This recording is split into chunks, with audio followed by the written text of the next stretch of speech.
परिस्थिति यहाँ उसमें रहना संभव नहीं है, क्योंकि राजमहल में रहने वाली जो सुकन्या है वो कैसे जंगल में जा सकती है, और आप हमारे घर की बहू हैं। अगर भगवान राम जा रहे हैं वन में तो आपको देख देख कर हम लोग जीवित रह लेंगे, आपको नहीं जाना।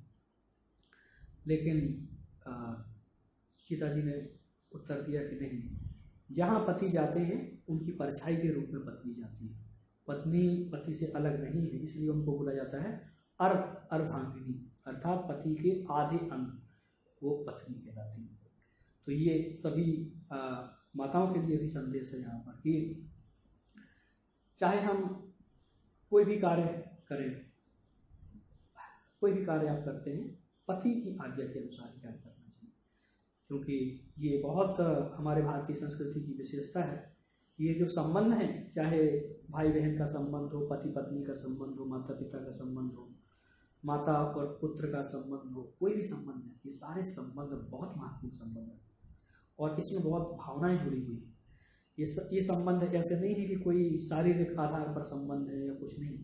जब भी कोई कन्या विवाह करके आती है किसी नए घर में, तो वह सिर्फ अपने पति से संबंधित नहीं होती है, उसका संबंध सबके साथ में, सास ससुर के साथ में है, उसके देवर के साथ में है, उनके छोटी बहन के साथ, पति की छोटी बहन के साथ में है।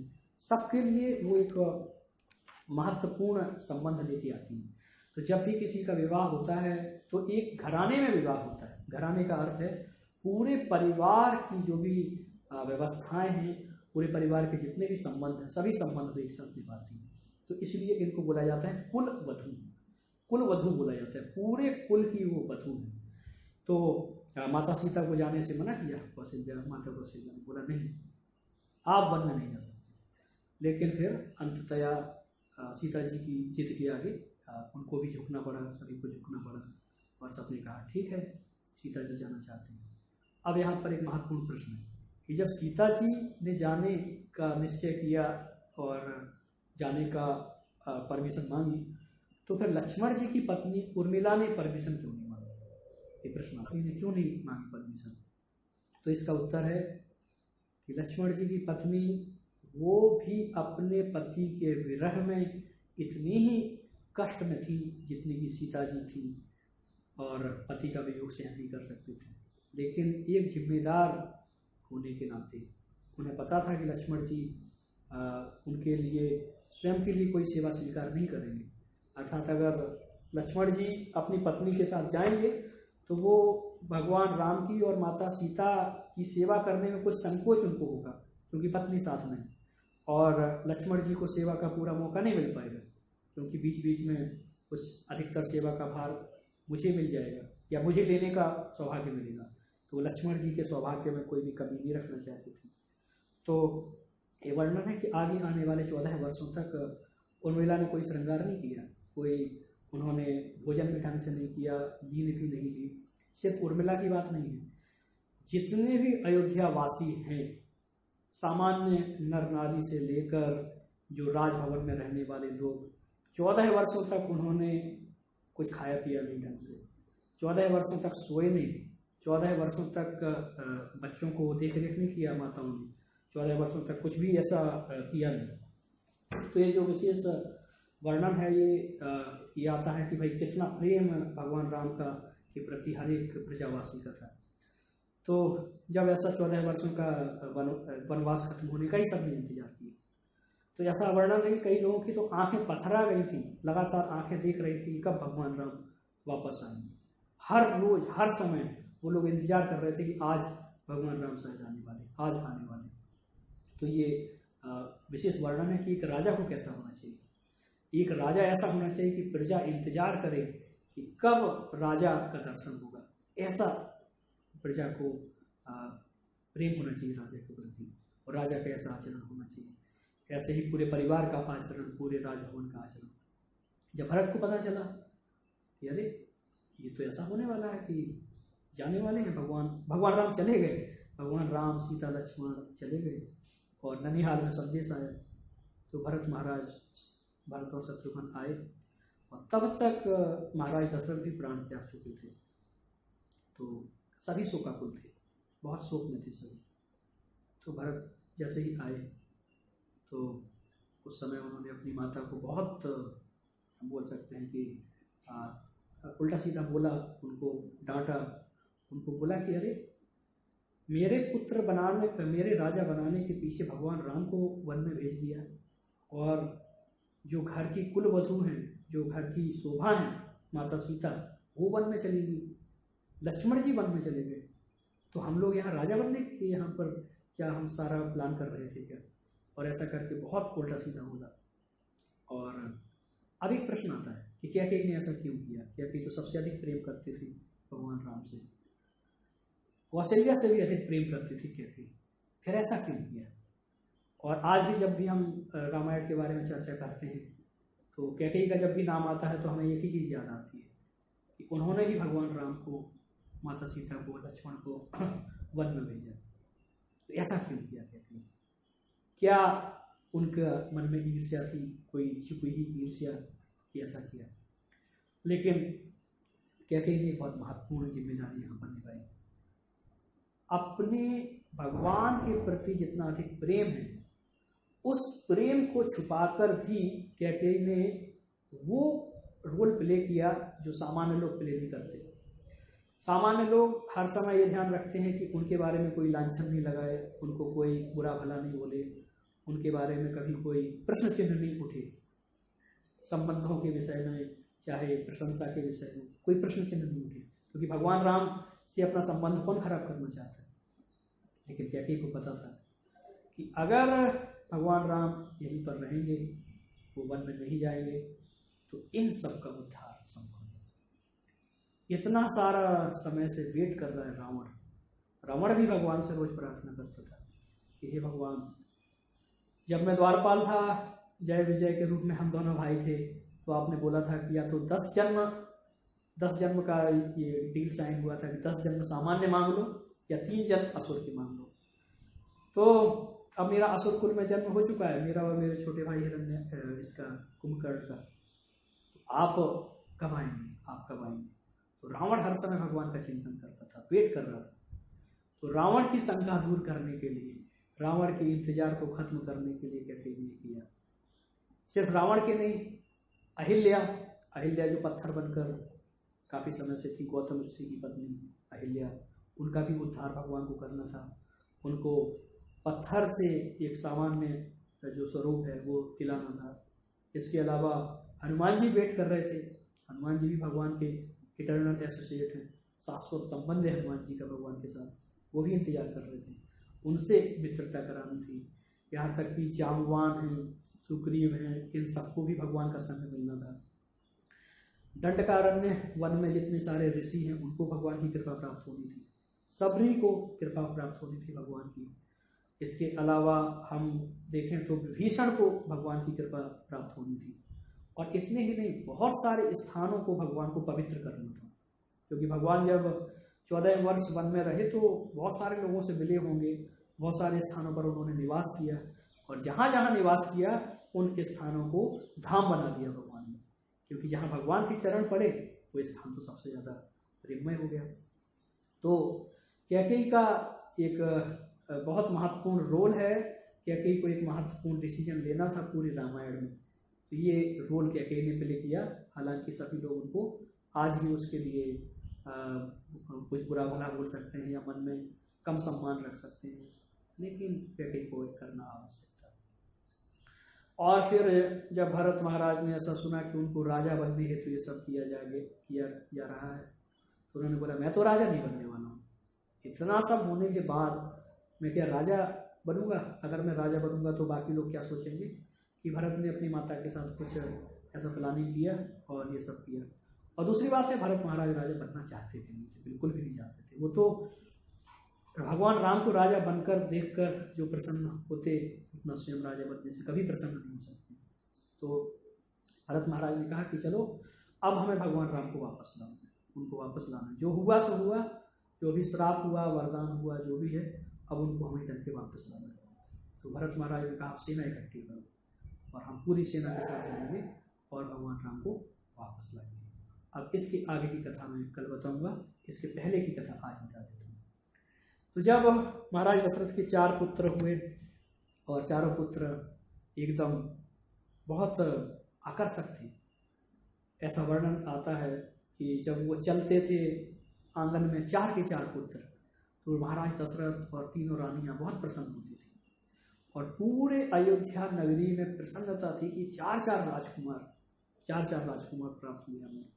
तो हर कोई उस वात्सल्य रस से परिपूर्ण हो जाता था कि जब ये बालक बड़े होंगे उनकी बाल लीलाएं हमें देखने को मिलेंगी, और अभी बचपन में है तो भी हमें बाल लीलाएं कितनी देखने को मिल रही हैं। हर कोई बहुत प्रसन्न था और महाराज दशरथ तो बहुत ही अधिक प्रसन्न थे। हर समय ही वो बच्चों का दर्शन करते थे। फिर धीरे धीरे समय बीता, चारों बालक बड़े हुए और ज़्यादा बड़े नहीं हुए थे, 5 साल के ही थे भगवान राम।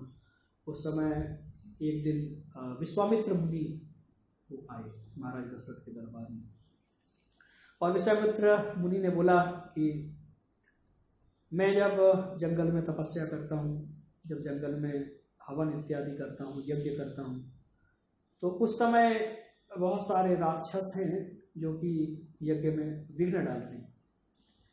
तो कई सारे राक्षस थे जो यज्ञ में विघ्न डालते थे, जैसे कि बहुत सारे राक्षस थे। खरदूषण राम को मांगा विश्वामित्र मुनि ने। वो आए महाराज दशरथ के पास और महाराज दशरथ से आग्रह किया कि अपने 4 पुत्रों में से एक पुत्र भगवान राम हमें प्रदान कर दीजिए, और जब भगवान राम हमारे पास होंगे तो फिर सारे असुरों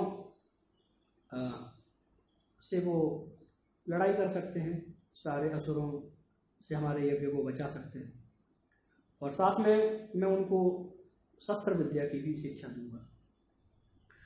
तो महाराज दशरथ तो चूँकि बात कर रहे थे विश्वामित्र मुनि से, लेकिन उनके हाथ कांप रहे थे, पूरा शरीर कांप रहा था। सिर्फ इतना सुनने मात्र से भी भगवान राम को उनसे अलग कर दिया जाएगा, ये सुनने मात्र से ही महाराज दशरथ बहुत दुख में थे। और क्योंकि विश्वामित्र मुनि मांग भी रहे हैं, तो महाराज दशरथ को लगा कि चलो मैं अपना बात इनके सम्मुख रखता हूँ, कम से कम बता तो देता हूँ कि मेरे मन में क्या चल रहा है। तो उस समय महाराज दशरथ ने बताया विश्वामित्र मुनि को कि हे मुनिवर, आपने जैसा बताया कि बहुत सारे राक्षस आपको तंग करते हैं, आपके जो यज्ञ कुंड है उसको दूषित कर देते हैं, और बहुत सारे अन्य व्यवधान भी डालते हैं। तो मैंने पहले भी देव असुर संग्राम में भाग लिया है। जब एक बार असुरों से युद्ध हो रहा था देवताओं का, तो फिर उनको आवश्यकता पड़ी देवताओं को, तो मैं आया और मैंने युद्ध में भाग लिया। तो आप बोले तो मैं इन असुरों से युद्ध कर सकता हूँ, इन राक्षसों से युद्ध कर सकता हूँ, और मैं जब युद्ध करूँगा तो आवश्यकता पड़ेगी तो पूरी सेना को भी ले चलूँगा, और हम जरूर उन असुरों से आपकी रक्षा करेंगे, आपके यज्ञ में कोई भी विघ्न नहीं आएगा, और हम तुरंत तैयार हैं, कोई समस्या नहीं। और दूसरी ओर ये छोटा बालक है, 5 साल का राम मेरा बालक है, लेकिन उसको तो कोई युद्ध विद्या की कोई जानकारी है नहीं, और हालांकि आप सिखाएंगे जरूर युद्ध विद्या, लेकिन उम्र कम होने के कारण, कोई एक्सपीरियंस नहीं होने के कारण हो सकता है वो आपकी सेवा उतनी अच्छे से नहीं कर पाए जितना मैं कर सकता हूँ।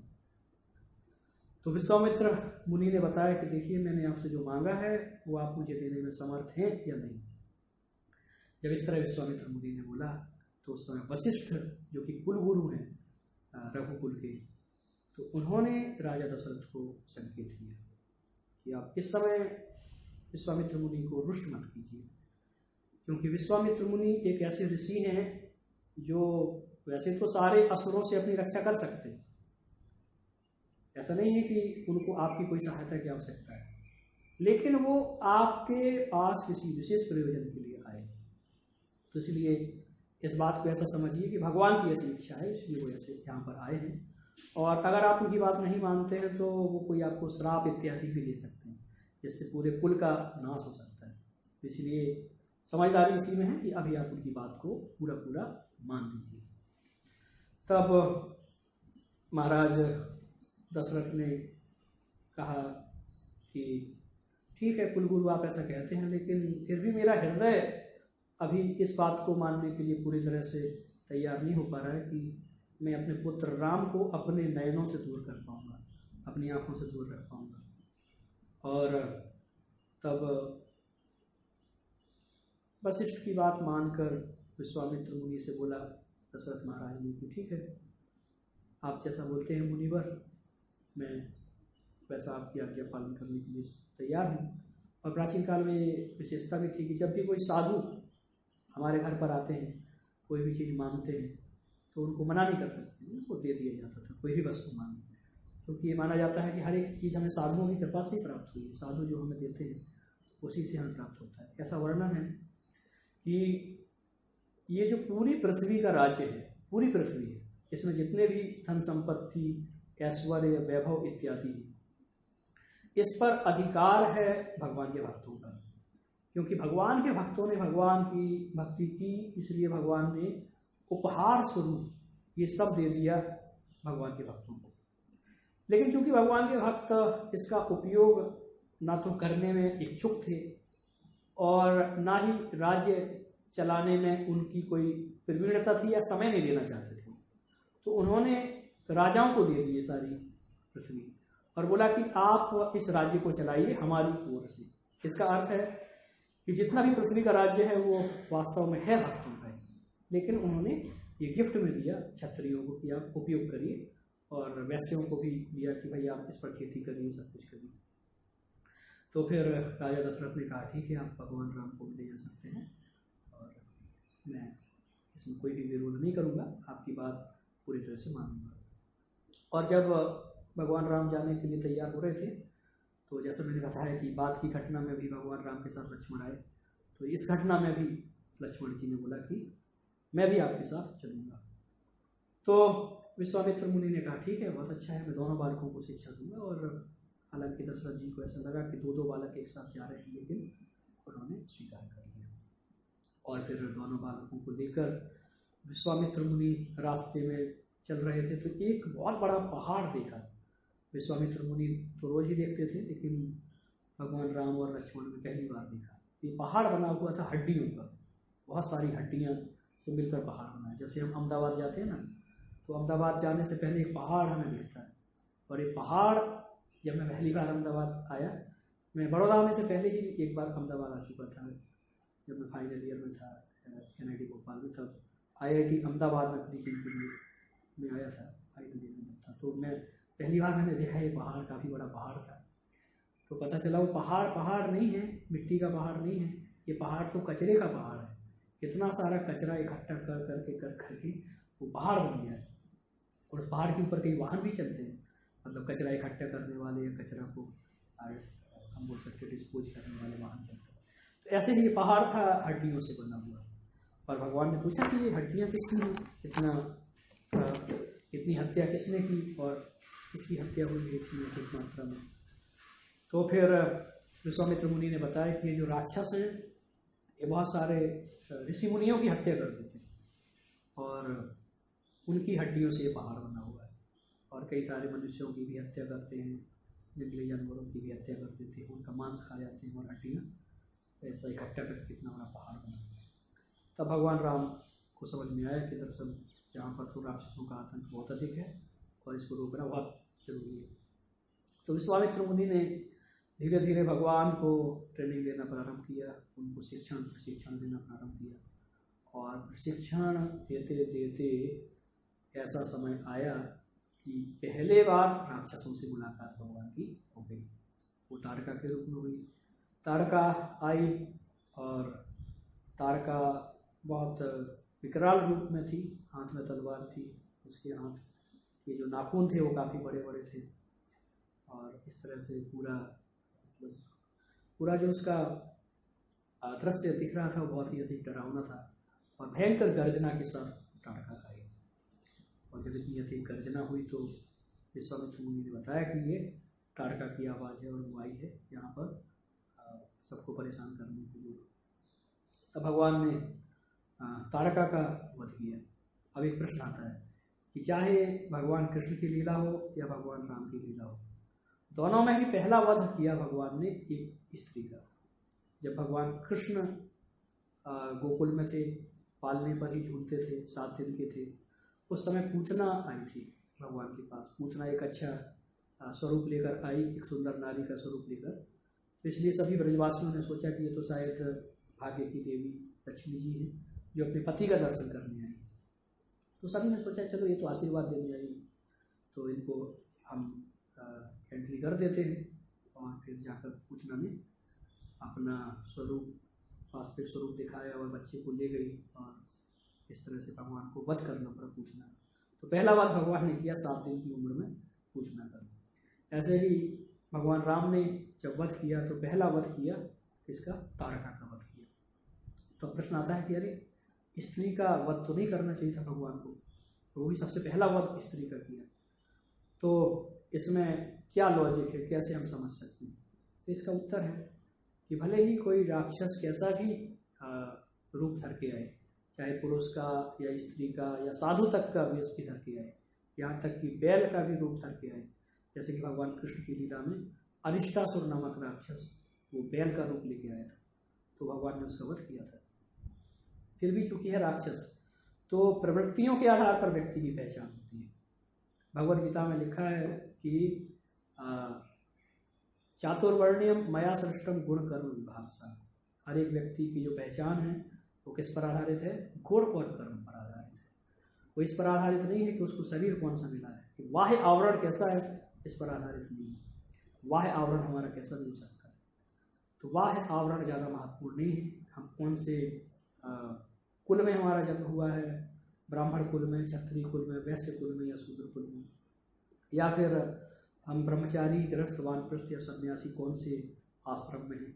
यही बात इंद्र के लिए भी लागू है। एक बार इंद्र जब पृथु महाराज का घोड़ा चुराने आया था, तो उस समय सन्यासी के भेष में आया, घोड़ा चुराने, एकदम सैफरन ड्रेस में आया था, लेकिन आया था घोड़ा चुराने।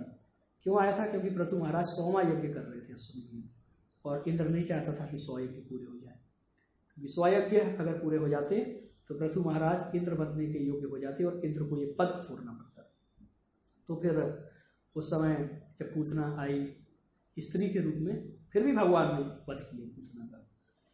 तो इससे हमें पता चलता है कि बाह्य आवरण ज़्यादा महत्वपूर्ण नहीं है, गुण ज़्यादा महत्वपूर्ण है। फिर ऐसा ही कार्यक्रम चलता रहा, राक्षस आते गए, भगवान वध करते गए, और भगवान की ट्रेनिंग भी चलती रही विश्वामित्र मुनि के अंतर्गत। और धीरे धीरे विश्वामित्र मुनि को समझ में आ गया कि अभी राम और लक्ष्मण काफ़ी बड़े हो गए हैं, अब ये विवाह के भी योग्य हो गए, ये सब पता चल गया विश्वामित्र मुनि को। तो एक बार वैसे ही एक बार निमंत्रण आया जनकपुरी से। जनकपुरी से निमंत्रण आया, क्योंकि साधु संतों को निमंत्रण आते कई बार तो किसी के भी विवाह होते हैं तो मुझे भी काफ़ी निमंत्रण आते हैं कि प्रभु जी आप आइए और हमारे विवाह कार्यक्रम में आइए यहाँ पर। हालांकि 1-2 बार कभी जा पाते, अधिकतर बार नहीं भी जा पाते। तो साधु संतों का आशीर्वाद आवश्यक है, मेरे जैसे भी महान ऋषियों का आशीर्वाद। तो वो लोग जब जाने के लिए तैयार हुए राम और लक्ष्मण के साथ विश्वामित्र मुनि, तो रास्ते भर उनके मन में कौतूहल था कि ये किस प्रकार का वातावरण होगा वहाँ पर विवाह संस्कार का, क्योंकि भगवान राम 5 वर्ष के थे जब विश्वामित्र मुनि उनको मांगने आए थे, और उसके बाद ऋषि के आश्रम में ही थे, तो बाहर की दुनिया से ज़्यादा कुछ उनका मेल जोल था नहीं। तो लगा चलो अब नगरी में जाएंगे, किसी नगर में जाएंगे और वहाँ पर क्या कार्यक्रम होते हैं वो देख के आएंगे।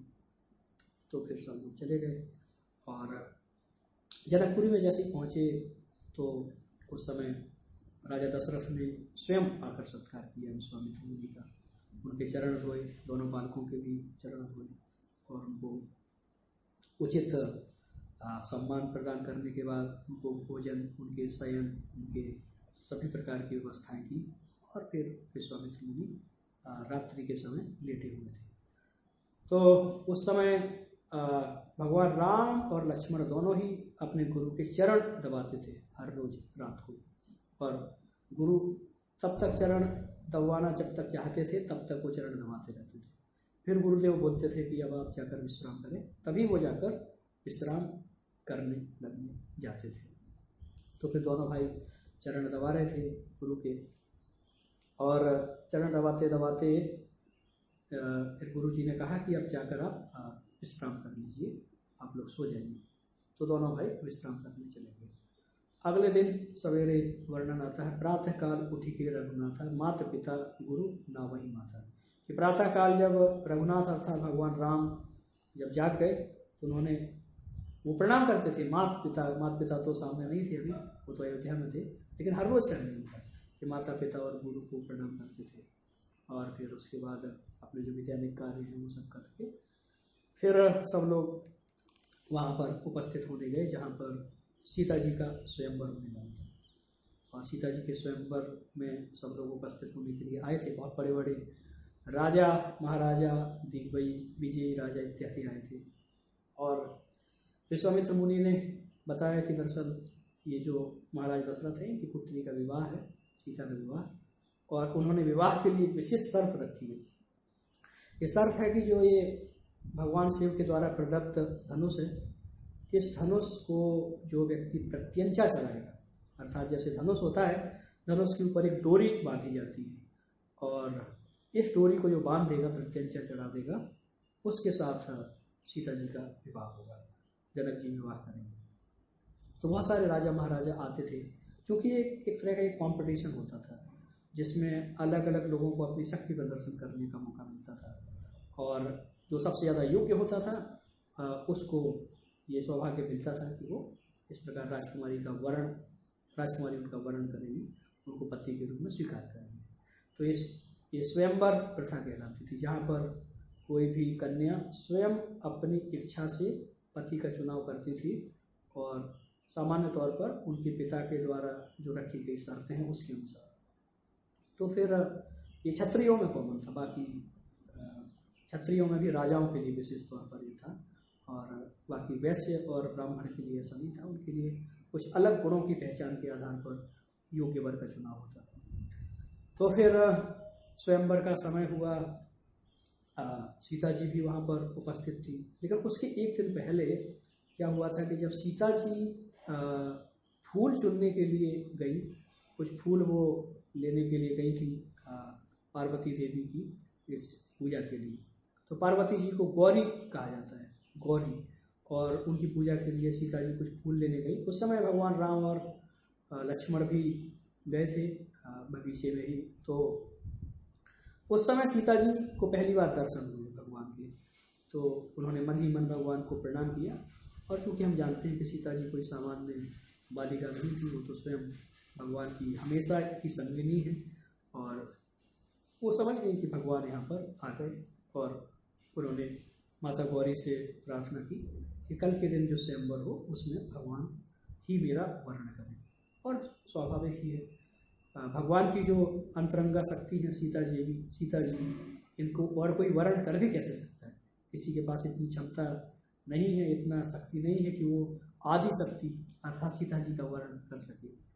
यहाँ तक कि रावण भी जब हरण करने आया था सीता जी को, तो वास्तविक सीता जी का हरण करके नहीं ले गया था। सीता जी ने अग्नि में प्रवेश कर लिया था जब रावण आया था, तो उस समय अग्नि में प्रवेश करने के बाद जो छाया सीता अर्थात सीता जी की प्रतिकृति या अनुकृति वो प्रकट हुई थी, और छाया सीता का रावण ने हरण किया था। और फिर जब भगवान राम ने अयोध्या जाकर सीता जी का वो अग्नि परीक्षा दी थी, तो उस समय वास्तविक सीता प्रकट हो गई थी और छाया सीता अग्नि में समा गई थी। तो वास्तविक सीता का हरण रावण नहीं कर पाया था। वैसे हम समझ सकते हैं कि वास्तविक सीता अर्थात भगवान राम की जो संगिनी है, उनको कोई व्यक्ति टच कैसे कर सकता है?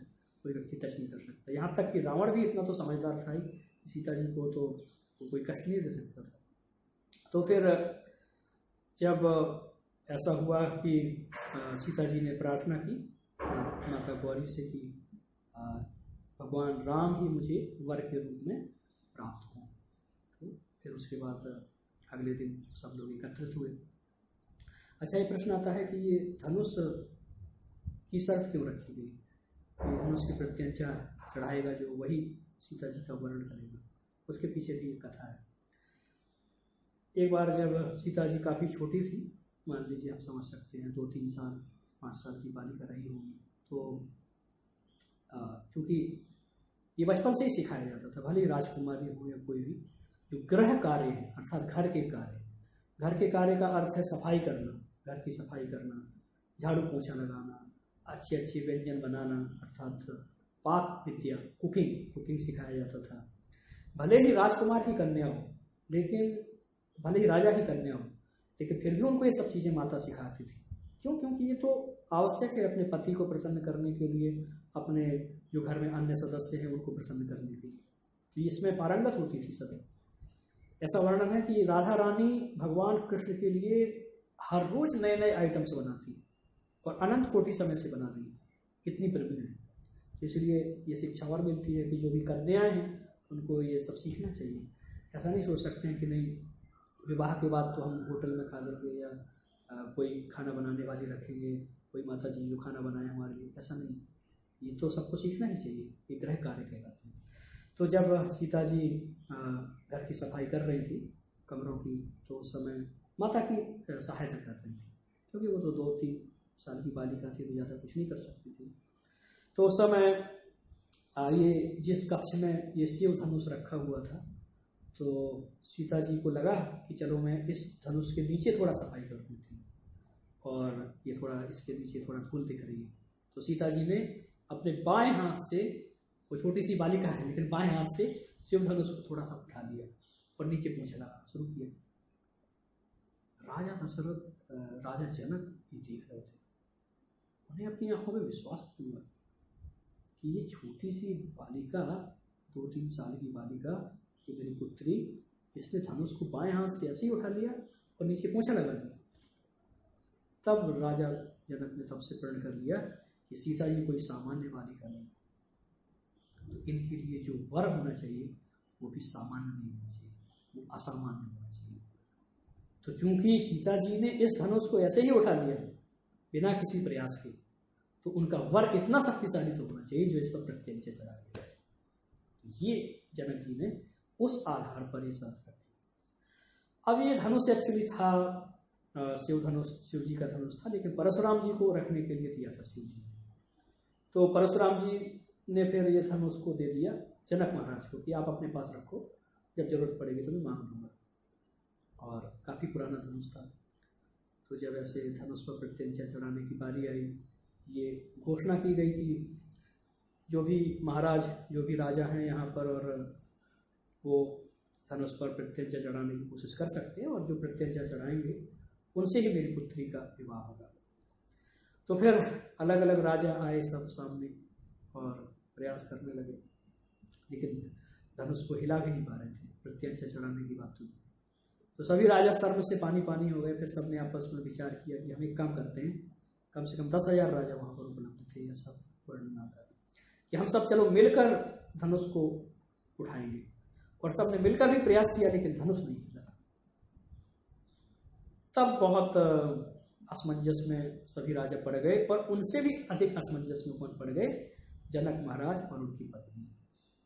उनको लगा कि अरे जो हमारी पुत्री है उसके योग्य वर तो इस पूरे संसार में है ही नहीं, तब तो हमारी पुत्री कुंवारी रह जाएगी। क्योंकि स्वयंवर का एक नियम होता था कि अगर कोई योग्य वर नहीं मिला तो उसका विवाह नहीं होगा, और कोई भी योग्य वर नहीं मिला, कोई भी राजा धनुष को हिला भी नहीं सका, तो प्रत्यंचा चढ़ाना तो बहुत दूर की बात है। तब फिर जनक महाराज बहुत चिंता में थे, और उस समय जब चिंता में थे तब विश्वामित्र मुनि ने भगवान राम की ओर इशारा किया, राम आप जाकर जनक महाराज का चिंता तोड़ दो। जो जनक महाराज की पत्नी है, सीता जी की माता हैं, उनका जो धैर्य टूटा जा रहा है उस धैर्य को बांध दो। जितने भी राजा महाराजा यहाँ पर हैं उनके अभिमान को तोड़ दो, और जाकर इस धनुष पर प्रत्यंचा चढ़ाओ।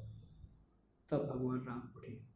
तब ये वर्णन आता है कि जब भगवान राम उठे तो ऐसा लग रहा था जैसे बादलों के बीच में, अनंत कोटि बादलों के बीच में एक छोटा सा सूर्य जो अत्यंत अत्यंत तेजवान है, वो प्रकट हुआ है।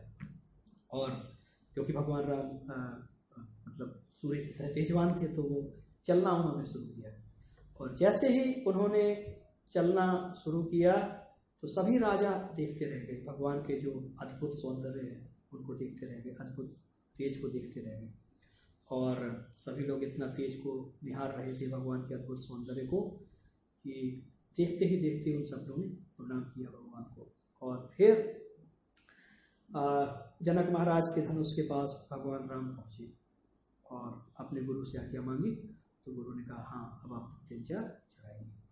और उस समय वर्णन आता है कि सबके मन में क्या क्या चल रहा था। जनक महाराज के मन में चल रहा था कि अभी तक कितने बड़े बड़े राजा तो धनुष पर प्रत्यंचा नहीं चढ़ा पाए, छोटा सा बालक क्या ये करके दिखाएगा। छोटा सा का अर्थ है कि मतलब वो बड़े तो हो गए थे लेकिन बाकी राजाओं जितने पावरफुल नहीं दिखते थे। तो पावरफुल नहीं दिखते का मतलब है कि वो उम्र उतनी बहुत अधिक उनकी नहीं थी और सुकुमार दिखते थे, हालांकि बहुत आकर्षक थे भगवान। तो जनक महाराज के मन में चिंता थी, उनकी पत्नी के मन में चिंता थी, सभी चिंतापन्न थे। सीता जी के मन में भी चिंता थी। सीता जी को हालांकि लगा कि चलो पहला स्टेप तो पार हो गया, जितने ये लोग थे राजा, इनसे तो धनुष नहीं उठाया गया है, तो भगवान धनुष को प्रत्यंचा चढ़ाएंगे।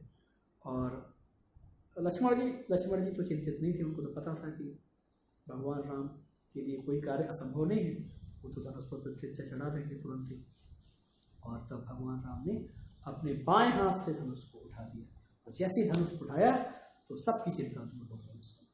और भगवान राम ने धनुष उठाया प्रत्यंचा चढ़ाने के लिए। जैसे ही उसको थोड़ा झुकाया, क्योंकि धनुष पुराना था, वो धनुष टूट गया।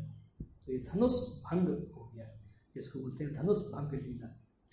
और क्योंकि ये इतना बड़ा धनुष था कि इसको जनक महाराज के महल में पूरे लंबाई में रखना पड़ता था, तब जाके रखा जाता था। तो इसकी आवाज़ जैसे ही निकली तो पूरे तीनों लोगों में फैल गई। और उस समय परशुराम जी ध्यान मग्न थे, और जैसे ही उनको ये आवाज़ सुनाई दी तो परशुराम जी समझ गए कि ये जो आवाज़ आई है ये धनुष भंग होने की आवाज़ आई। और परशुराम जी तुरंत वहाँ से चलना उन्होंने प्रारंभ किया। तो परशुराम जी आ गए जनक महाराज के दरबार। अब एक बहुत नया टॉपिक शुरू हो गया।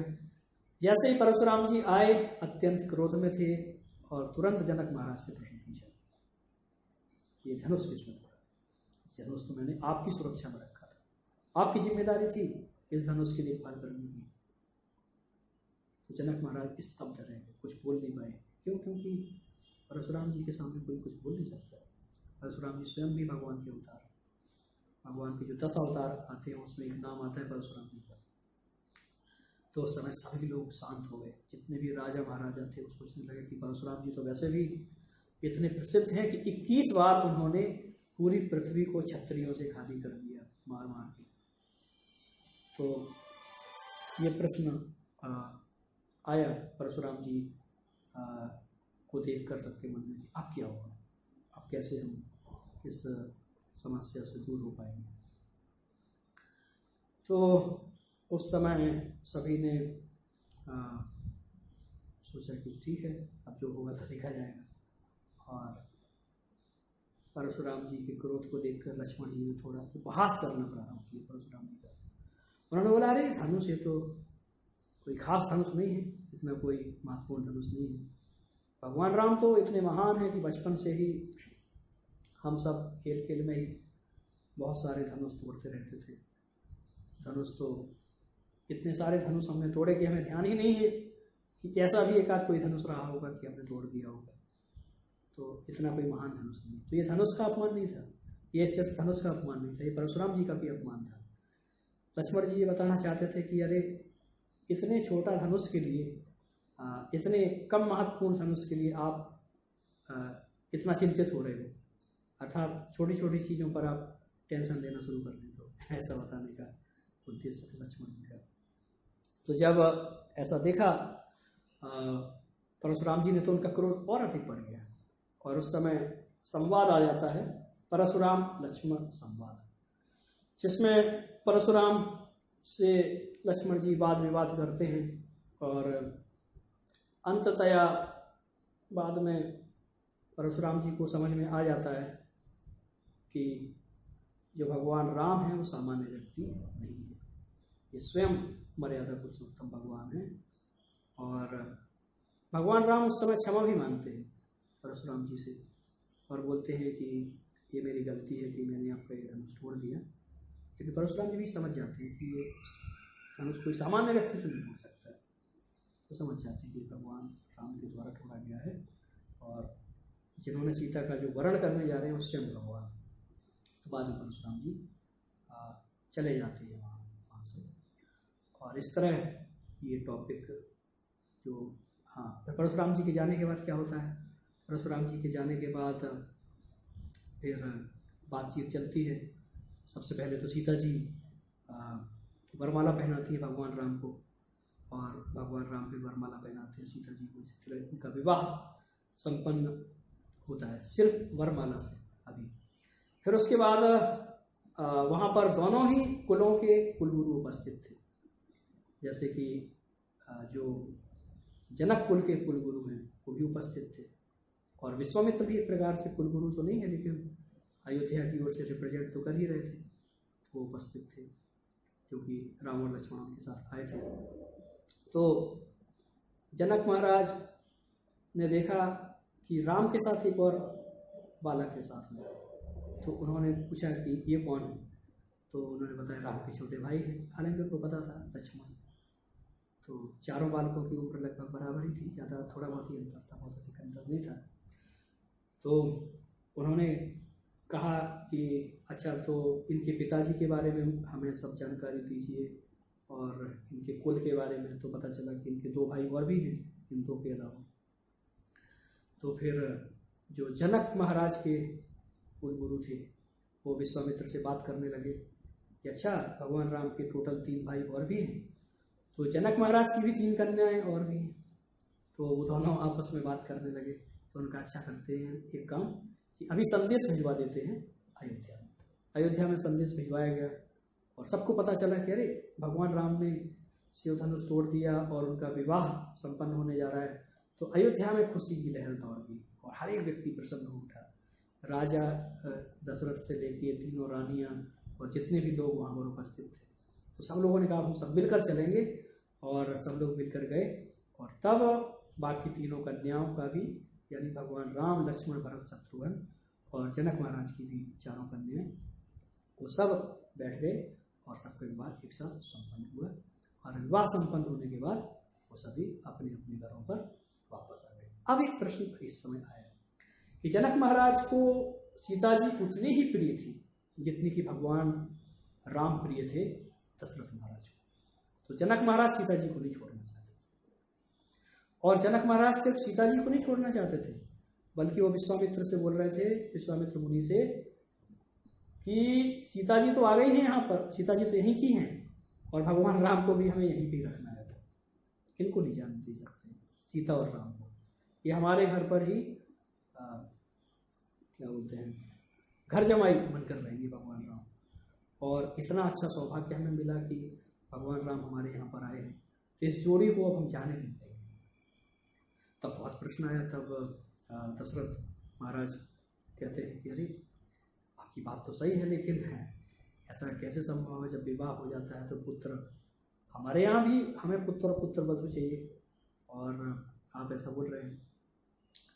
तब उस समय भगवान राम और भगवान सीता अपने 2 रूपों में प्रकट हुए। एक रूप चले गए अयोध्या और एक रूप हमेशा रहे जनक महाराज के साथ, भगवान सीता और भगवान राम।